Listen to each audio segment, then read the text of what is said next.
Well, hey there. This episode is a little different than usual, but oh so valuable. Today I'm sharing an interview I did with Heather Schalk Parenting on her podcast called the Toddler Toolkit. After the interview was done, I immediately asked Heather if I could share the audio with you on my podcast too, because it's packed with valuable information that I know you're going to love. In this eye-opening interview, Heather and I talk about everything from food allergy awareness, navigating the playground, social events, and some surprising tips for school and playdates too. Yes, it's a little longer than my usual episode, but stick with it until the end for a surprising tip about navigating birthday celebrations at school. So grab your favorite drink, a pen and paper, and let's get to it. Hey Food Allergy Mama, if you're here, you've likely experienced the scary and lonely food allergy diagnosis with your child. Unfortunately, food allergy parents aren't taught how to navigate the food allergy lifestyle, and it's easy to feel alone and discouraged sometimes. But I'm here to show you that food allergy life doesn't have to feel restrictive, scary, or isolated. I'm Corinna, and I'm a 17-year food allergy mom and food allergy coach at Friendly Pantry Consulting. I specialize in making food allergy life safer and less worrisome for food allergy families like yours. I'm not perfect, but over 17 years, I've learned a lot the hard way, and I'm sharing the secrets and resources you won't hear anywhere else that will help you feel confident living with food allergies faster and easier than I did. From introducing allergens, travel, navigating school, and educating friends and family, this podcast will give you the essential tips and strategies you need to help your food allergy child and family thrive. Welcome to the show. Hello, parents, and welcome to Toddler Toolkit Podcast. I'm Heather Schalk, your host, and today we're sitting down with Corinna Meckelborg. I am so excited because she is a multiple 17-year food allergy mama turned food allergy mentor. She helps food allergy parents keep their kids safe while living a normal life and worrying less with her podcast and business, Friendly Pantry Consulting. Welcome, Corinna. So glad to have you here. Thank you for having me. I'm really excited.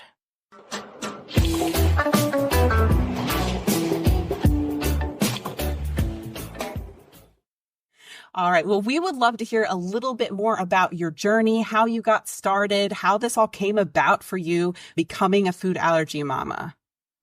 Well, actually, as you mentioned, I'm a 17-year food allergy mama. So basically, my oldest had food allergies to milk and eggs, and she outgrew them about the age of 4. But my youngest also has peanut and tree nut allergies as well as a gluten intolerance. So right about the time my first daughter was outgrowing her allergies, my youngest got them. So I felt like I was starting all over again. And it was super isolating and scary in the beginning. And it was again after when my second daughter was diagnosed. So, it's just something that I've learned a lot the hard way. And I thought, I can really share a lot of this with other parents who are in this situation. And that's how I got started.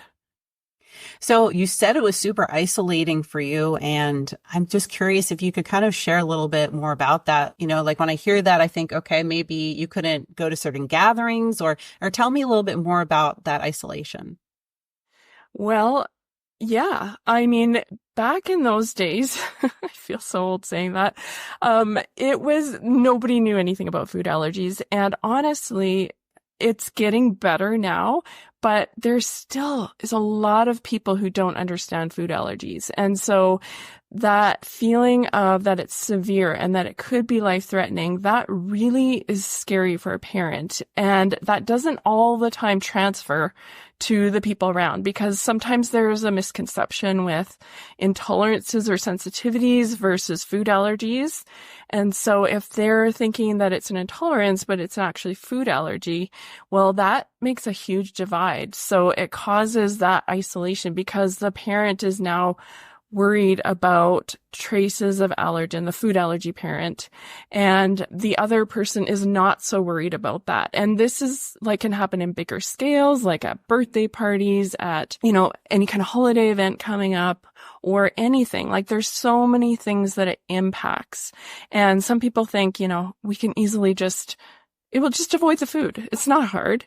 but it really does have a complex set of issues that it leaves for parents. And so that's where that isolation starts, because you don't know how to kind of transfer that to other people and help them to understand. Yeah, that sounds really tough. And I do think people just, they're not aware. And that kind of brings me to my next question for you, which is, moms and parents that don't have food allergy children, how can they be more aware? Even if they don't have to manage it themselves, how can they just become more aware about it? Because maybe a friend, a peer, or somebody else might have that their children are interacting with. Definitely. Well, there's a lot of ways that you can consider that. And it would be asking people, you may not even know that some friends have it, because sometimes they don't want to rock the boat. They usually will mention it, but they may not know exactly. If they're just newly diagnosed, they may not even know exactly what they need to ask or need to talk about. So just opening up that door and letting that person just saying, is there food allergies? Do we need to worry about dietary restrictions? And if so, what will help you to kind of make this easier for you and your child and keep them safe? There's little things that you can do, even on a general scale, let's say you're going to the playground. Try to keep your food at tables. Don't let your child run around and play at the same time as eating, because what that does is it gets those foods all over the play equipment, which creates a huge stress for those food allergy parents who have young kids, and those young kids are putting their hands in their mouth. Even though, honestly, food allergy parents are the cleanest parents around. They wipe their kids' hands all the time, but that they can miss it if they're on play equipment, and it can get into their eyes, nose, or mouth, and it can cause issues. So things like that can really help food allergy parents, even in small ways. Yeah, that is such a big thing you just brought up, because I live at the playground with my boys, so I'm always observing things. And yeah, I do see a lot of kids carrying little baggies or a little food cup of chips or other things. And I think a lot of people think chips wouldn't have dairy in it or something like that. But actually, depending on the kind of chip it is, it's whey and other kind of ingredients are added to things that we don't even really think about, because we don't worry about it unless we're more self-aware. So I could easily see, what actually is in the food, what's in the ingredients. So yeah. And the other thing is, it's just it's, and we all have our hard times. The kid runs off with the food and all that. But it's it is a safety thing too. It's running around, eating, choking, and just learning about good practices for eating, but also keeps our food allergy friends safe. So that is good to know. Now we have not just one reason to do it. We have two reasons to try to keep food off the playground and in play areas for other children. I'm all about that. I'm all about having a win-win for everybody and trying to find that so that it is easier for everyone. I love that. Yes. Yeah. So I can imagine you've just found out your child's maybe having issues with something, or their stomach's always upset, or you don't even know, maybe their skin's breaking out. I'm sure there's a lot of different symptoms to finding out about a food allergy. Some obviously more severe ones, you're really going to know something's wrong. But what advice do you have for parents who just found out their child has an allergy, especially if it's severe? That might make them feel their whole world just turned upside down as far as what they can access. Totally. Yeah. So food allergies. So what we want to just kind of discern here is the difference between intolerances and sensitivities and food allergies. And intolerances and sensitivities are more where you're going to get, stomach issues, just kind of long-term rashes, versus a severe food allergy, which is what I kind of deal with. And that is the hives, the trouble breathing, the fainting, the lots of throwing up, that kind of stuff, like the severe allergy that needs the EpiPen. So knowing the differences between that is going to be really important, because you're going to have to explain it a lot. Because like I said, people just kind of lump the two together a lot of times. And so they don't realize the difference. And if you can explain that, that is very helpful. Another thing that I just really want to emphasize for new parents who are newly diagnosed is that you are not alone. There are other parents in this boat. It feels like you're all alone because sometimes you don't know anybody that has had food allergies. You're new to this. Nobody in your family has had them. And so if that's the case, it just feels like you're so alone, and it feels, like I said in the beginning, isolating.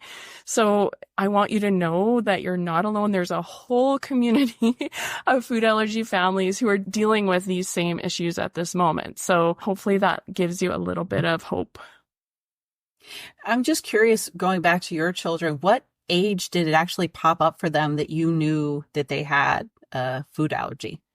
Yeah, so both times it was introducing new foods. So my first daughter, for milk and eggs, we were introducing both of them. So I think she was around, but anywhere between that 8 to 9 months. We kind of, we had introduced a few other things first, so it wasn't like their first thing, but that was for her. And then the other daughter, we didn't introduce, and back in the day, back then, they were telling us to not give peanuts and tree nuts until 3 years old.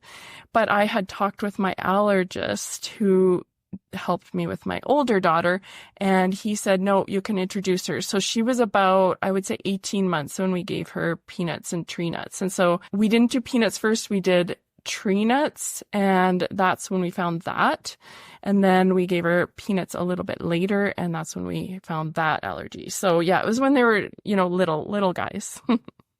Yeah, because now, what I've heard, and I don't, I'm not a medical doctor or nutritionist, so take what I heard with a grain of salt, but I've heard to introduce, peanut butter and that kind of thing earlier. So that's what I've done with my kids. And I think weekly exposure, maybe even. Mm-hmm. So. Yes, it's so important now, because the newest research is showing that not avoiding them, getting them into that diet as soon as they can, and giving them all of the allergens at that earlier stage and keeping it in their diet regularly is going to reduce the chance that they're going to get food allergies. So yes, definitely that is the new, and it's hard to change old habits. And I find lots of people are still on that old thing of avoid them. And so a lot of parents are scared. And again, I'm not a doctor either, and I do not pretend to be, but I do know that that's the newest recommendation, is to kind of get them. Yeah.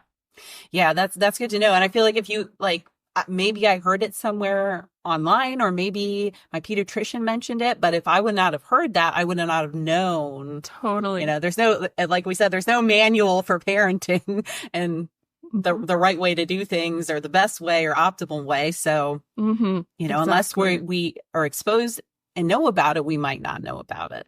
So it's very important. Awareness is very important. Sure is.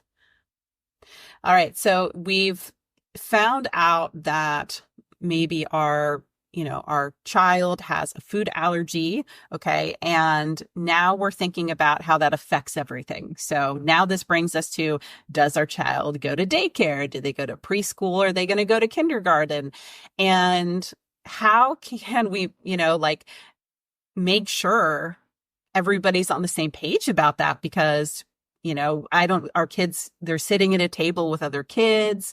Could they be exposed? Do they have a table that's peanut free, or does it become a peanut free classroom? And then daycare, that just feels when I think of a teacher that is there every day, they can really monitor this. But then when I think of things like daycare, it's oh, well, that sounds like there's a lot more adults in the room, or rotating adults. And wow, how do we even navigate that? Yeah, it's huge. So this is a huge topic. I have several podcast episodes about it, and I actually have a workshop about it. But just to kind of give you some starting points. When you are searching for a daycare, it's so important to make sure that that daycare or that school understands the severity of food allergies and they understand what cross contact is, which means if you have a bit of food and it touches a surface, then let's say it gets onto a child's hand from the surface, and then they get it in their eyes, nose, or mouth. That can cause a severe reaction. So cross contact is a little bit of food protein getting onto different things. And so you need to clean things well. You need to make sure that you're avoiding that. And so that's where all of these ideas of, allergy tables and that, and it's not a great option because allergy tables can isolate kids, but sometimes it's the only way. But there are other options as well.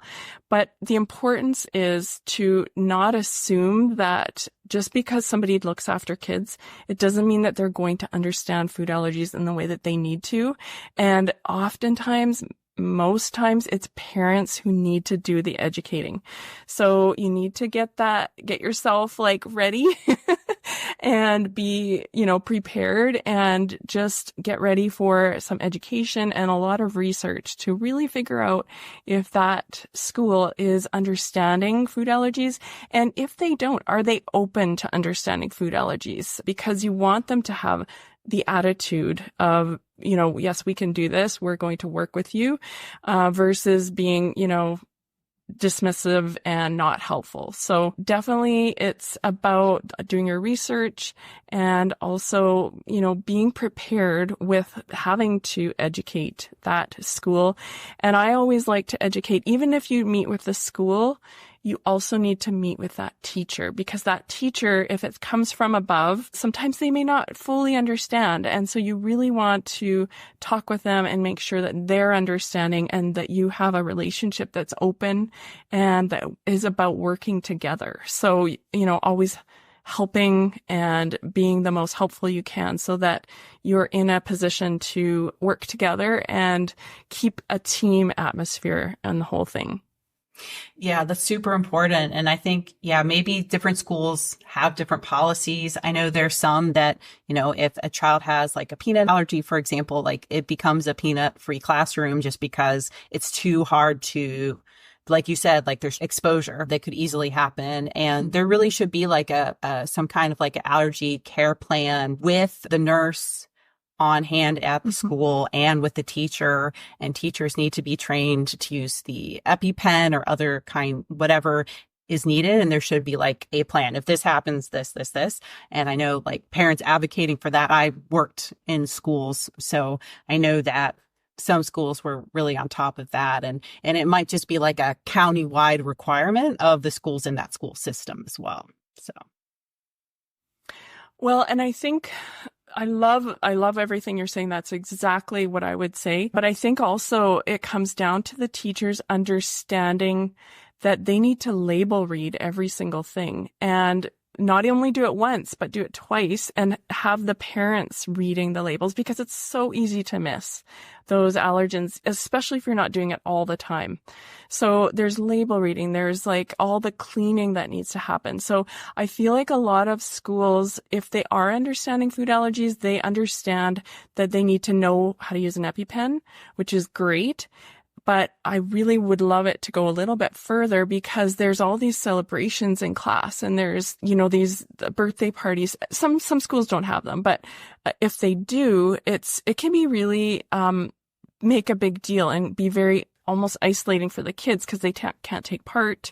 So there's a whole range of effects that this has, and it's not that it can't be done. It can definitely be done. It's just the attitude and figuring out what's really going to work for both the teacher in the classroom as well as that child and keeping them safe. So it's a big topic.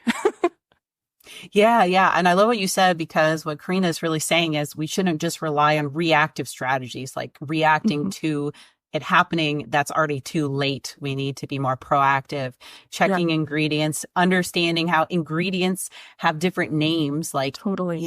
It might be under a different name, but it still has the allergen in it because that's how food labels work. There's many different ways to say something is in a product with changing its name, and then that's something the teacher doesn't understand.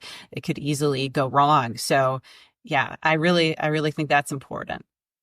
The cool thing is that with labels in the US and Canada, they do have to name the top allergens by their common names. They can't use a different name. That's good. If a child is allergic to something that's not in the top allergen category, which can happen, that's when different names can be.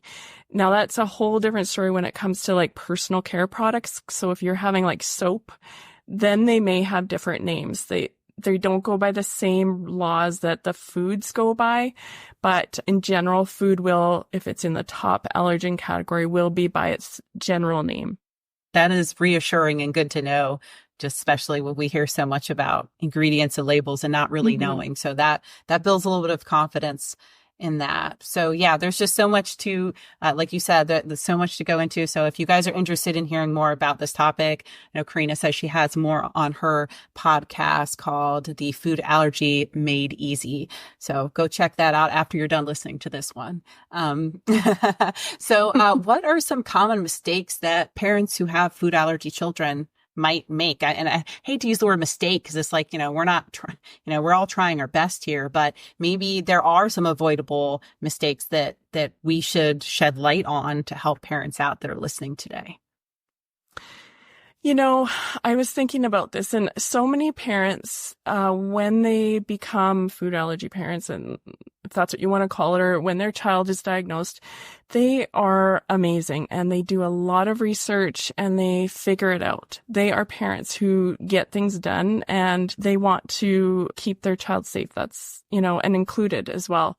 And so I would say, though, that something that a lot of parents think, but they don't realize is not true, is that they think this is how it has to be. And this mental weight, this is all there is. This is how it's always going to be.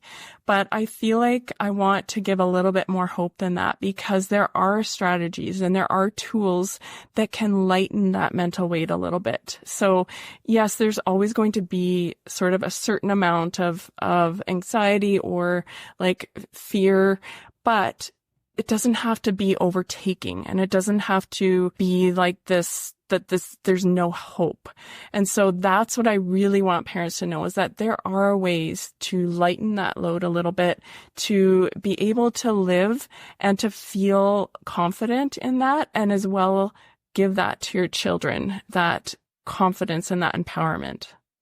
I love that. So what are some top ways or top tips you might have for anxiety for the children themselves, navigating their day, or just the parents worrying about their kids off at school or interacting with other kids?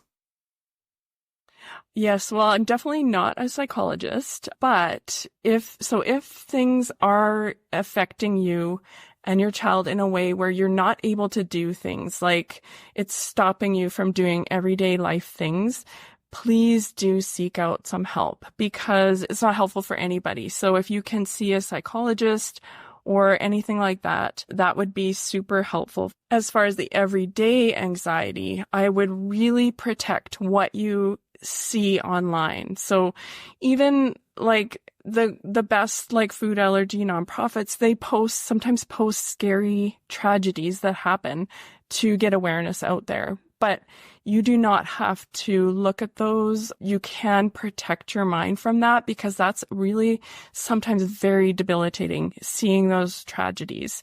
And even in Facebook groups, there is a lot of times when there's a lot of fear mongering happening. And I think sometimes people just want to feel that there's somebody else out there that feels scared with them. And so they put these things out there. But it's important to kind of protect your heart, protect your brain from those things. And if you're feeling like these places online are not a safe place for you, then definitely avoid them, because it's not something that's going to help you with your anxiety or your everyday life. That is really good advice, and something that may not be on a lot of our awareness scale about how those stories could be kind of triggering and creating even more anxieties. And then especially for the children too, if they're hearing or seeing it, and then they might have build anxiety too. So when we think about our friends or family and letting them know about this, communication is just so important, how we communicate it. Do you have any strategies or advice for us on communicating the allergies? Especially people can be forgetful too. So I'm just curious, how can we be adamant but in crystal clear in our communication so accidents don't happen? Mm-hmm. So this is, again, a big topic and a lot to think about. You want to be clear. You want to be not overwhelming. And I know that sounds really hard, but, you want to think about what really needs to happen to keep your child safe. And what are you hoping to get from this communication? So let's say you're talking to a birthday party host. Maybe this person you will be lifelong friends with, but maybe not. Maybe this will be a one-off thing. So you need to keep that into consideration when you're communicating. You may want to think about, okay, what needs to happen to keep my child safe? What is reasonable for that host to do? And how can you help them? And so when you go through all of those and then you go into the conversation, if you understand what you're looking for, that will help to mold that conversation. If you're talking with somebody that is, a family member, well, then you will probably go into more detail and you'll probably need to explain more. But if you can think about, what needs to happen to keep my child safe, what is realistic for that person to do, and how can I help them, that will hopefully help mold that as well. So every single conversation is going to be different, and there's going to be different things that you need to pull out and talk about, but just kind of clearly understanding your needs and your child's needs in the beginning will help you to kind of get what you need from that conversation. That's really great. Yeah. And I know if we ever have a little neighborhood gathering and there's a neighbor child with an allergy, I am let's show this to your mom, if they're there. Obviously that's not always the case. When kids are younger, parents might be around, they can kind of monitor more, but as they get older, maybe they're going off to the party on their own. So, but it's since I did work in a school and I did hear of allergy things, I'm always very freaked out about it. Here, let's show your mom because, two eyes are better than one, right? So if I miss something, totally. Maybe, somebody else will catch it. So double read it, maybe triple read it if you're, it's a really big, so important. And, that just makes me think the holidays are coming up. We just had Thanksgiving and some people might still be traveling for this holiday, maybe for Christmas or other holiday traditions this December. And, that is a whole nother thing because you have maybe multiple families bringing different dishes. So that is a lot, right? Potlucks are the worst for food allergies. So I always say too, if you are really hoping to include a friend or a family member, holidays are different. That you may have to talk to your family about how you can make that safe for your child. But if it's a group event, if you can avoid potlucks, it is, and I don't say to mean get rid of food completely, but there are so many activity-based things that you can do, like talent shows, games nights, scavenger hunts, arts and crafts. If you can kind of focus on a non-food activity, it is going to help those people so much. And if you do really want to have food, try and find something that is going to maybe one thing. So you're going to have a s'mores night, let's say, and that's the theme of the night. And you can see, okay, well, who has food allergies? You can talk to them. Is there a way that we can get some s'mores that are going to be safe for your child or your family so that you can be included too? And that is just makes a world of difference. And just that inclusion is really huge. And food allergy families are so grateful for that. Yeah. When you mentioned about the potluck, different organizations or clubs or churches, they might have these during the holidays and, you don't really know what's in it. And even this is a non-allergy example, but it was a dietary preference. And this was among adults. But at one of my schools, we would do a soup day, once a week. a bunch of different teachers would sign up to do soup, and they did like a vegan soup, but they used chicken stock, and they didn't know that it's not, oh, you use vegetable broth. Like they didn't even know. And they just thought all broth is like chicken broth. So then the one teacher had it, and they're like, right away, they're like, this is definitely not vegetable broth. But it's just like, just that example just shows how like easy it is to not really know. And that wasn't even a serious allergy. It was a dietary preference. So it can be so tricky, just people's awareness, and they might not even know what they're putting in the food. So. Totally. Well, people think like they don't even realize, like when you say, if you don't live with it, you can't be expected to realize it, because sometimes there's things like, I have a milk allergy, and then people will put, oh, I just fried it in butter. Oh, they don't realize butter is milk. Or even I've had people say like, oh no, there's no peanuts in this, just a little bit of peanut butter. And it's like, but peanut butter is peanuts. Or like they won't realize, oh no, there's no tree nuts. It's just Nutella. But Nutella is made from hazelnuts, which is a huge allergen for my daughter. So people, it's not that they're trying to be like, they just don't get it because they haven't had to live with it. And so that's where, people can say, well, it's so easy, we'll just avoid that. But like you said, if there's a whole bunch of people coming together creating potlucks, there's probably going to be someone who didn't realize that was a problem, and then that could be a huge problem. So usually food allergy families, they just don't even partake in a potluck, or they bring safe food for their kids. But a lot of times it just ends up being where they don't come.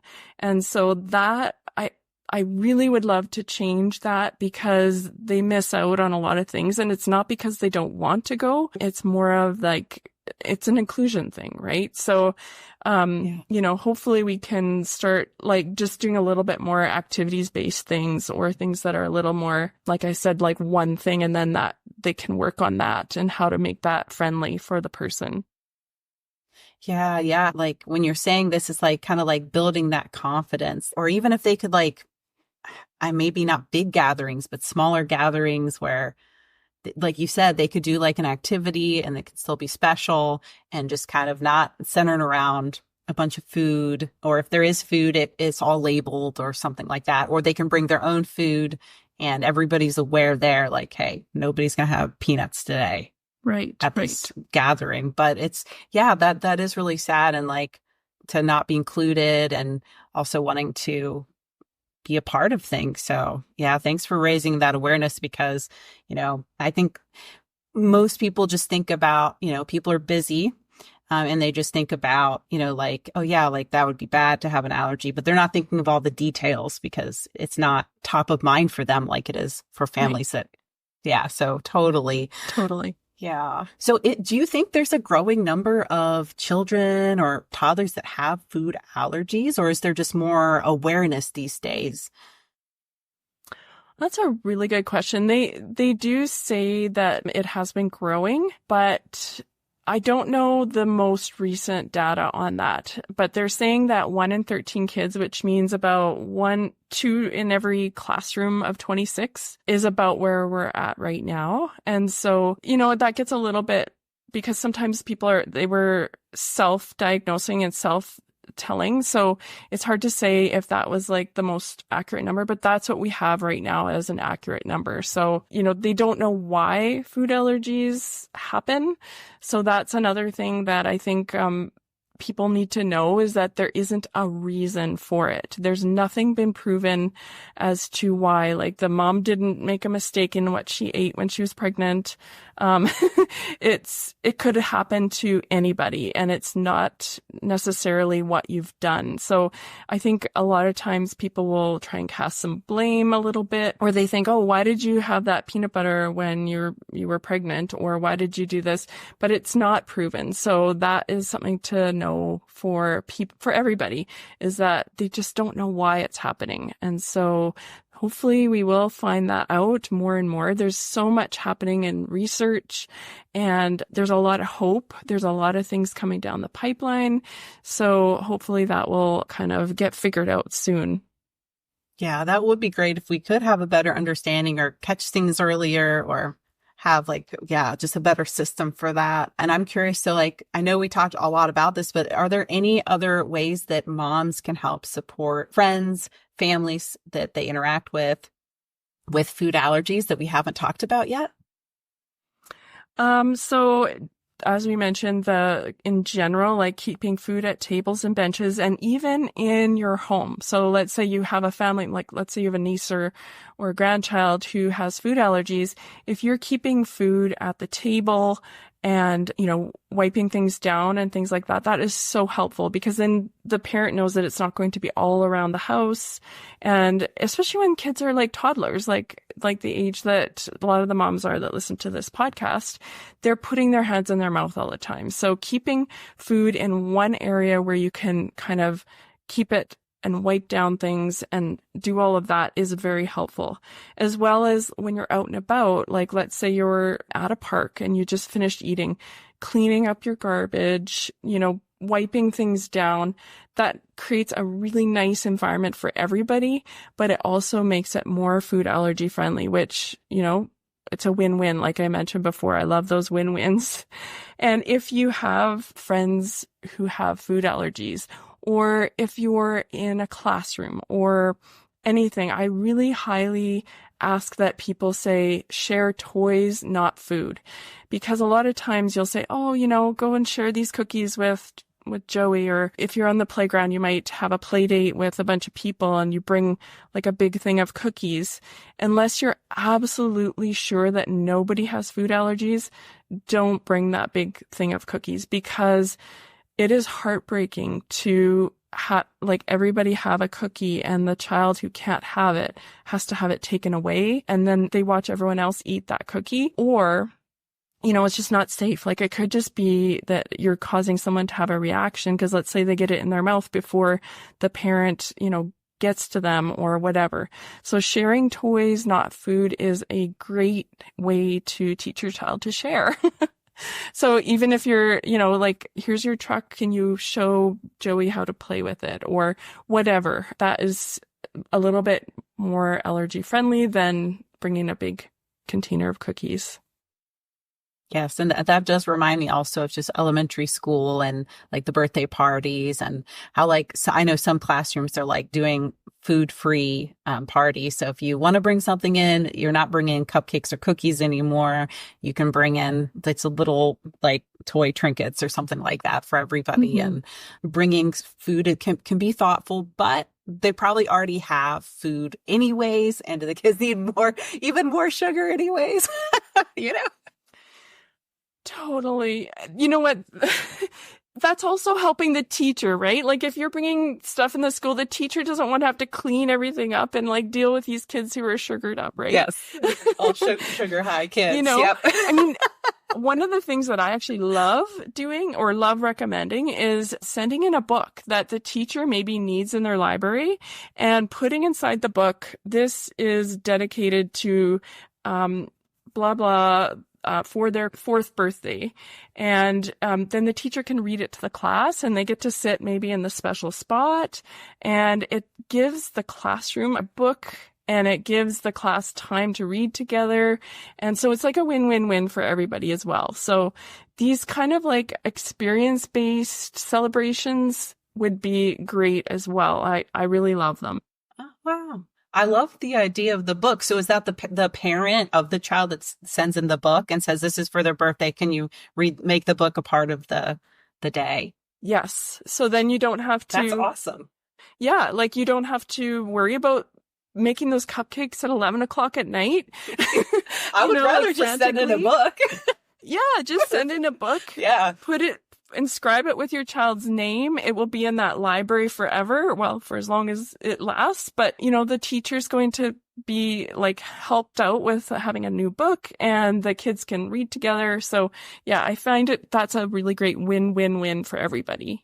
Wow. I love that. And I'm going to have to write that down so I remember it because that's such a great tip. Wow, Awesome. that's so amazing. Well, I know everybody is just like excited to find out more. So what are the next steps for everybody listening? How do we follow you? Where can we go to get more information and great tips from you? Definitely. So my website is friendlypantry.com, and you can also find me on Instagram, which is @friendlypantry. And my podcast is Food Allergy Made Easy. And I just want to let everybody know food allergies will never be easy, but I hope to make them easier. So hopefully they'll join me there. Well, thank you so much for your insight, Corinna. I really love how you want to build confidence in parents that are dealing with children with food allergies, and how you're so thoughtful about like different ways that they can be a part and participate and really have that, social circle and that belonging that they're really longing to have. It's so positive, and I'll definitely be following along, and I know everybody else will too. So thank you so much. We really loved having you today. And I loved being here. I really appreciate the ability to join with you and chat with you. All right. I'm sure we'll chat again soon. All right. Bye, Corinna. Sounds good. All right. Bye. Before you go, Mama, if you love this episode and want deeper support, head over to friendlypantry.com to see how we can partner together to keep your food allergy child safer and worry less. There's no need for wasting time searching all over Instagram, TikTok, and the web to get the practical knowledge you need for your family. While you're there, grab your free Food Allergy Kids Empowerment Guide or the newly diagnosed checklist today. Topics are not medical advice and are the opinions, views, and property of Friendly Pantry Consulting Incorporated. All rights reserved. Always contact your board-certified allergist immunologist for health advice.